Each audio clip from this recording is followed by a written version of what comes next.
بسم اللہ الرحمن الرحیم۔ آج کل ایک سلسلہ چل پڑا ہے رمضان المبارک کے اخیر عشرے میں بعض حضرات کی طرف سے باقاعدہ اشتہارات شائع کرائے جاتے ہیں اور واٹس ایپ وغیرہ پہ ان کو شیئر کیا جاتا ہے، اور بعض جگہوں پر باقاعدہ اشتہارات دیواروں پر چسپاں کیے جاتے ہیں، اور یہ اعلان ان کے اندر لکھا رہتا ہے کہ آپ ہمارے یہاں آئیے، ہمارے یہاں اجتماعی اعتکاف ہوگا اور آپ کے لیے کھانے کا نظم بھی رہے گا، اور جو حضرات اعتکاف کرتے ہیں ان کو انعام اور اکرامات سے ان کو نوازا جاتا ہے اور بہت کچھ ہوتا ہے۔ تو یہ جو سلسلہ چل پڑا ہے تو اہل علم کا خیال یہ ہے کہ یہ اس طرح کا سلسلہ نہیں ہے کہ اس کی حوصلہ افزائی کی جائے۔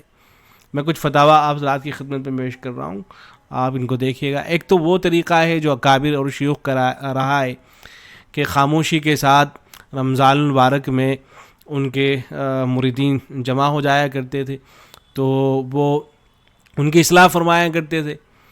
تو ایک تو وہ طریقہ ہے، تو اس میں شور و ہنگامہ وغیرہ کچھ نہیں ہے، تو اس کی تو اجازت دی ہے اہل علم نے۔ لیکن یہ جو ہمارے یہاں ہونے لگا ہے کہ باقاعدہ اشتہارات وغیرہ شائع کرائے جاتے ہیں اور کہا جاتا ہے کہ آپ ہمارے یہاں آئیے، اعتکاف کیجئے۔ لوگ جو محلے کی مسجد ہوتی ہے اپنی، جہاں اعتکاف کرنا ضروری ہے کم از کم ایک آدمی کا، وہاں کوئی اعتکاف نہیں کر رہا ہوتا ہے، وہاں کوئی اعتکاف میں بیٹھنے والا نہیں ملتا ہے، لیکن لوگ دور دراز کا سفر کر کے دوسری جگہ جا رہے ہوتے ہیں۔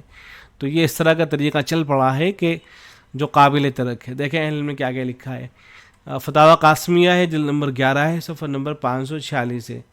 سوال کیا گیا اعتکاف کی شریعت حیثیت کیا ہے، شریعت کی نگاہ میں انفرادی اعتکاف پسندیدہ ہے یا اجتماعی؟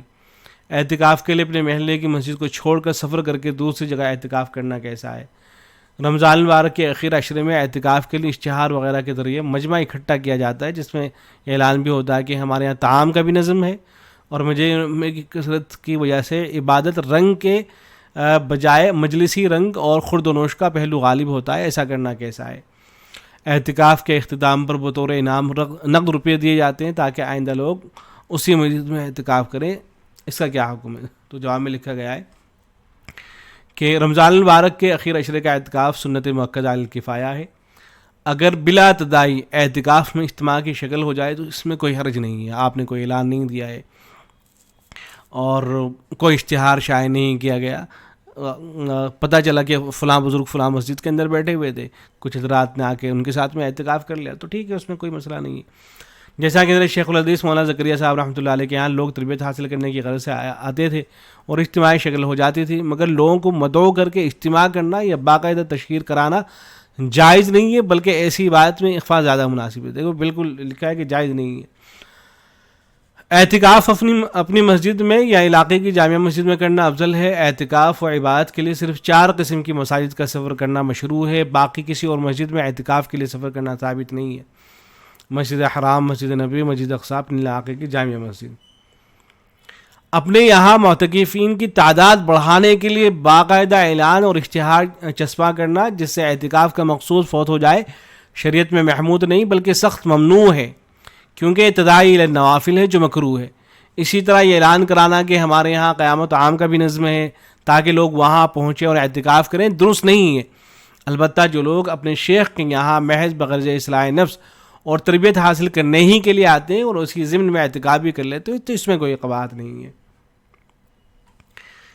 اعتکاف کے اختتام پر انعامات تقسیم کرنا تاکہ سال آئندہ بھی اعتکاف کے لیے یہیں پہنچیں، اسلام میں ثابت نہیں ہے، بلکہ یہ خود ساختہ اور گھڑا ہوا عمل ہے اور خضوع للہ سے دوری اور سمعہ اور ریا ہے، اس سے احتراز کرنا چاہیے۔ یہ دستخط ہیں حضرت مفتی شبیر صاحب قاسمی دامت برکاتہم العالیہ، حضرت مفتی سلمان صاحب منصور دامت برکاتہم العالیہ۔ ایسے ہی دارالعلوم دیوبند کا فتویٰ ہے، اس میں کسی صاحب نے پوچھا ہے کہ کیا اجتماعی اعتکاف کا انعقاد کرنا جیسا کہ آج کل اکثر صوفیہ کرتے ہیں اور اس میں دور دراز علاقوں سے شرکت کرنے کے لیے ان کے مریدین یا عام لوگ آتے ہیں، اس کی شرعی حیثیت کیا ہے؟ اور اس میں تدائی کے ساتھ نوافل ادا کیے جاتے ہیں، اس کی شرعی حیثیت کیا ہے؟ اور اپنے محلے کو چھوڑ کر اعتکاف کے لیے سفر کرنے کا کیا حکم ہے؟ تو جواب میں لکھا گیا ہے کہ اگر کوئی متبع سنت شیخ اپنے مریدین اور متعلقین کے ساتھ ماہ رمضان میں کسی جگہ مجتمع ہو جائے تاکہ اعتکاف کے ساتھ ساتھ مریدین کی اصلاح و تربیت بھی ہو جائے تو شرعاً اس میں کوئی حرج نہیں ہے، جائز ہے۔ لیکن تداعی اہتمام اور باقاعدہ اشتہارات وغیرہ کے ذریعے اجتماعی اعتکاف کا نظم کرنا، جیسا کہ آج کل بعض جگہوں پر ہونے لگا ہے، یہ قابل ترک ہے۔ رہا تداعی کے ساتھ نفل کی باجماعت ادائیگی، تو فقہاء نے تصریح کی ہے کہ 4 یا اس سے زائد مقتدیوں کے ساتھ باجماعت نفل پڑھنا خواہ ماہ رمضان میں ہو یا کسی اور مہینے میں شرعاً مکروہ ہے، اس لیے اس سے بھی احتراز ضروری ہے۔ اگر کوئی شخص اپنی اصلاح کی خاطر کسی متبع سنت شیخ کی نگرانی اور ان کی تربیت میں اعتکاف کے لیے سفر کرتا ہے تو شرعاً اس میں کوئی حرج نہیں ہے۔ اگر اس طرح کی کوئی مصلحت نہ ہو تو اپنے محلے ہی میں اعتکاف مناسب ہے۔ دارالعلوم دیوبند۔ ایسے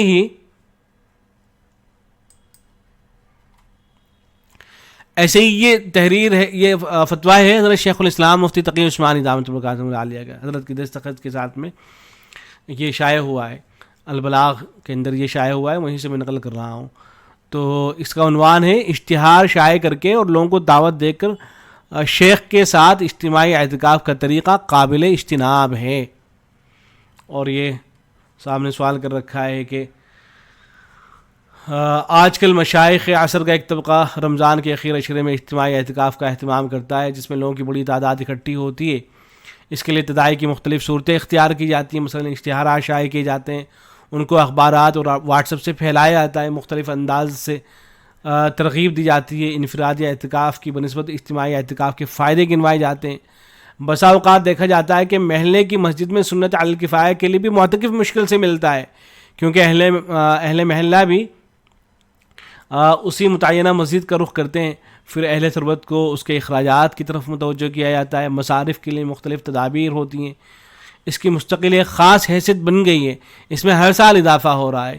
اس کی اہمیت کے لیے کہا جاتا ہے کہ مریدین کو اپنے شیخ کی صحبت میں رہنے کا موقع مل جاتا ہے، جس کی ضرورت اپنی جگہ ہے، مگر موجودہ صورتحال میں اس مرتب شکل کی اجتماعی اعتکاف کے مالہ و مالہ کو دیکھتے ہوئے حکم شرعی کیا ہوگا۔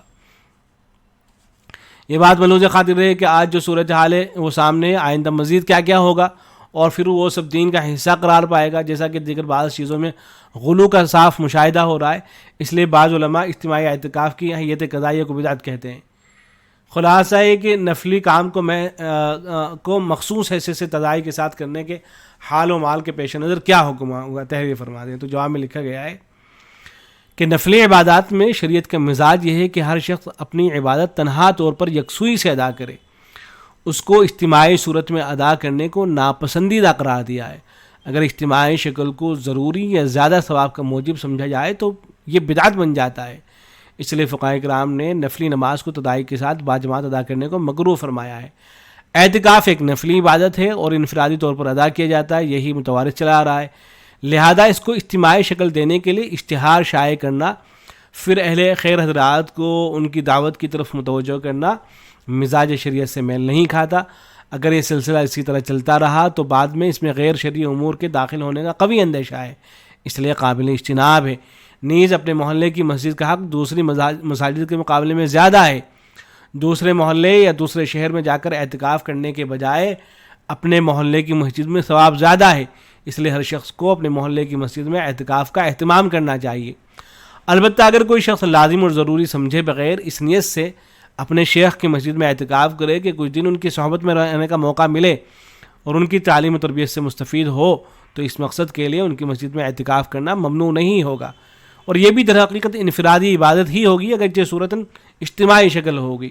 اس کی نظیر نماز کے بعد کی دعا ہے کہ یہ اصلاً انفرادی دعا ہے، لیکن ہر شخص جب انفرادی طور پر دعا کرتا ہے تو ضمنی طور پر اجتماعی شکل بن جاتی ہے، جس میں کوئی حرج نہیں ہے۔ البتہ اس مقصد کے لیے اشتہار شائع کرنا، لوگوں کو اعتکاف کے عنوان سے دعوت دینا یا کھانے پینے کی دعوتوں کا اہتمام کرنا اور اہل خیر حضرات کو اس طرف متوجہ کرنا درست نہیں ہے۔ اگر کسی جگہ ان باتوں کا اہتمام ہونے لگے تو متعلقہ شیخ پر لازم ہے کہ اپنے متعلقین کو ان امور کے مفاسد بتلا کر ان سے روک دے، تاکہ آئندہ زمانے میں مفاسد کا سد باب ہو سکے۔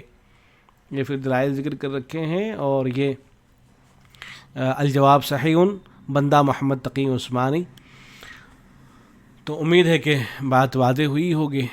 السلام علیکم ورحمۃ اللہ۔